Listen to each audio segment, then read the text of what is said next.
Assalamu alaikum. My name is Dr. Ashik Hussain and I'm an assistant professor of anatomy at Rashid Latif Medical College, Lahore, Pakistan. In this particular video, I will be talking about the base of the skull, or you can say so, norma basalis.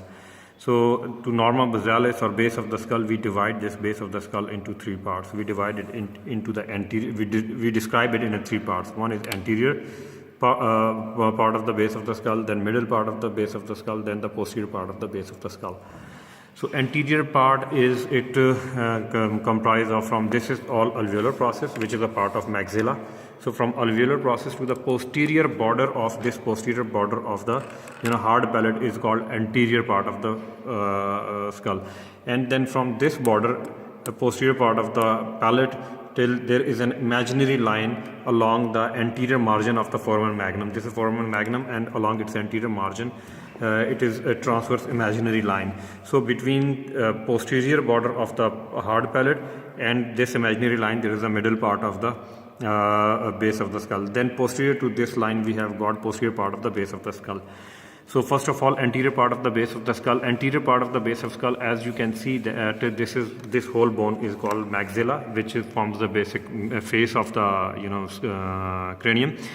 And these two plates, actually, these are this is the hard palate, and these are the palatine plates of the maxilla. So actually, maxilla develop from either side, half from the left or half from the right, and they unite to each other in the midline, resulting in a hard palate. So here you can see that this these palatine bones, palatine plates of the maxilla, they unite together in the midline, and there they form a suture, which is called intermaxillary suture. Now look at the posterior part of the maxilla. Here, the color is off-white, but here on the posterior part of the face, you can see the dark green color. This dark green color is actually a palatine bone. Palatine bone is again comprised of two parts. This one you are seeing, which is participating in the formation of the hard palate, is actually horizontal plate of the palatine bone, and here you can see this is the vertical plate of the palatine bone. These two plates are also dark green in color. So horizontal plate and vertical plate, horizontal plate and vertical plate of palatine bone. These two palatine bones, horizontal plate, they again unite in the midline, or they form a suture, which is called interpalatine suture.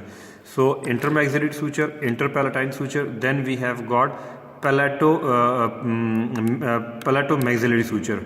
Palatomaxillary suture. So again, palatine plates of the maxilla and horizontal plates of the palatine bone, and this is vertical plate of the palatine bone. And this horizontal plate of the palatine bone is extended backwards in the form of this is called pyramidal process of the palatine bone.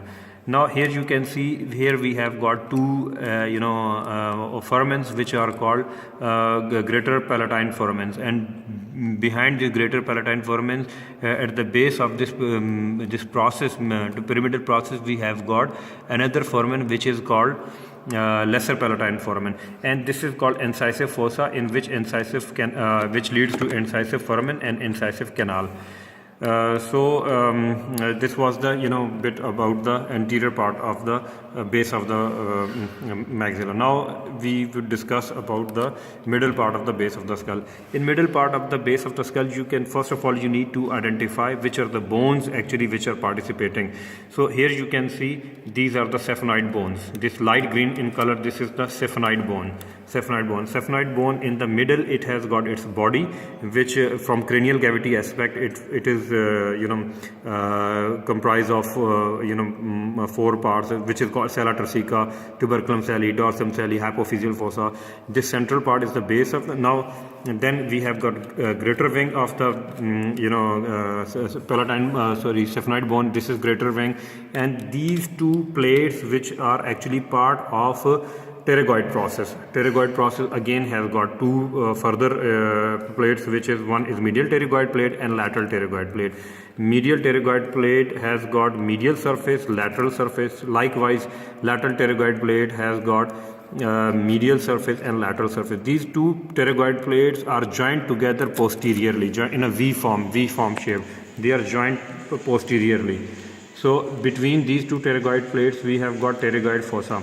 Between these two plates, we have got pterygoid fossa. So it has got posterior border as well. So medial surface, lateral surface of medial pterygoid plate, this is the posterior border. Then medial surface, then lateral surface of the lateral pterygoid plate, and the posterior border. Posterior border of the medial pterygoid plate is directed, it is pointed inferiorly in the form of pterygoid hamulus.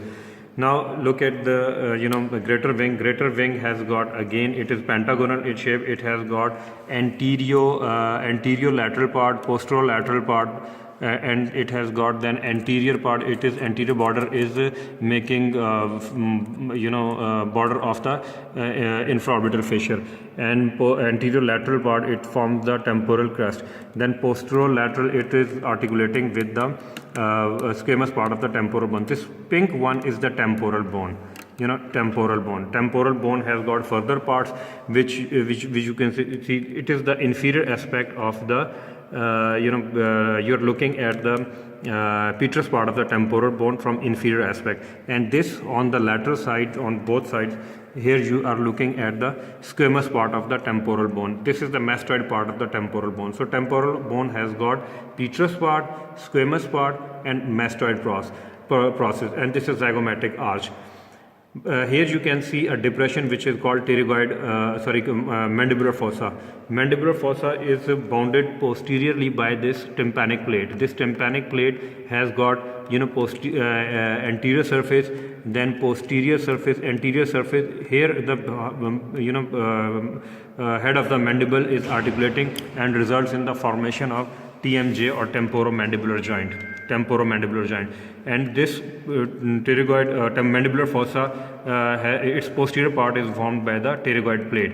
And here you can see the posterior surface of the tympanic plate. It is forming the anterior anterior part of the this acoustic meatus. So here petrous part has it has got canal within, which is for the internal carotid artery. So this is the posterior foramen through which internal carotid artery enters, then passes through this petrous part of the temporal bone and comes out at the other end, and then it moves upward and to come out of the foramen of lacerum. So this was a bit about the middle part here, but here you can see the light green in color. This is the occipital bone. Occipital bone has got squamous part, then condylar part, then basilar part. This is the basilar part of the temporal bone, and here it has got a tubercle which is called pharyngeal tubercle. On either side of the this is foramen of magnum. On either side of the foramen magnum, we have got two processes which are called condylar processes. Look at the shape of the condylar processes, and they are elongated from anterior posterior, and they are directed medially, anteriorly, and forward on either side. So, and they are convex. They actually articulate with the first vertebra, which is atlas. The corresponding surface of the atlas vertebra is actually concave. So these convex parts on both sides, they articulate with the concave superior surface of the lateral masses of the atlas vertebra. So actually the nodding movement or flexion and extension of the neck actually takes place at this joint, and these are two condylar foramens, and which leads to condylar canals. And here you can see on either side of the foramen magnum we have got hypoglossal canals, and this is the styloid process. This is mastoid process. This is digastric notch from where actually the posterior valley of digastric muscle is attached. And here you can see a small foramen just behind the styloid process. This is stylomastoid foramen. From where facial nerve it emerges out of the cranium and divides into 5 branches. And on either side here you can see this is the jugular fossa, which receives the jugular foramen from. In this fossa, a superior bulb of the jugular vein actually is present, and it receives the jugular foramen as well. So in the posterior part of the squamous part of the, this is external occipital protuberance, from where superior and two inferior knuckle lines, they emerge and they move laterally on either side. In the midline from external occipital protuberance, external occipital crust is present in the midline. So again, anterior part, middle part, posterior part, anterior part. On either side we have got two palatine process of the maxilla, then horizontal plates of the palatine bone, intermaxillary suture, interpalatine suture, palatomaxillary suture, then greater palatine foramen, then behind them lesser palatine foramen. This is the pterygoid process, pyramidal process. Then we have got pterygoid process, which has got two plates, lateral plate, medial plate. This is pterygoid humulus, and this is infraorbital fissure, and here comes the anterior border, anterolateral border, posterolateral border. Posterolateral border is articulating with the squamous part of the temporal bone. Then posteromedial border, it articulates with the this petrous part of the temporal bone. Then this is the medial border, it articulates with the body of the sphenoid. And this is then we have got petrous part, temporal bone, mandibular fossa, tympanic plate, styloid process. This is the canal. Within this bone we have got canal for the internal carotid artery. Then on either side we have got jugular fossa, which receives which have superior bulb of the jugular vein, and it receives the jugular foramen as well. Then we have got condylar process, it articulates with the first cervical vertebra. Then we have got hypoglossal canals. This is condylar canal, and this is squamous part of the temporal bone, condylar part of the temporal bone, basilar part of the temporal bone. Here we have got pharyngeal tubercle.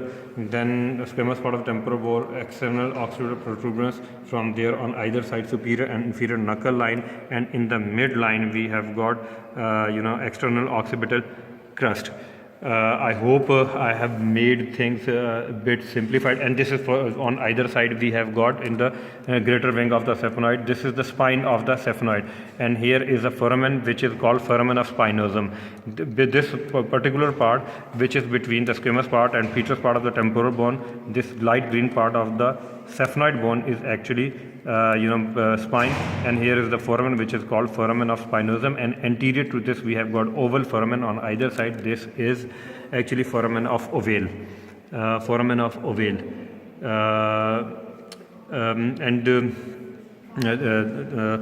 this is the groove for the on either side for the cartilaginous part of the eustachian tube. I hope I have made things a bit easier. Thank you very much.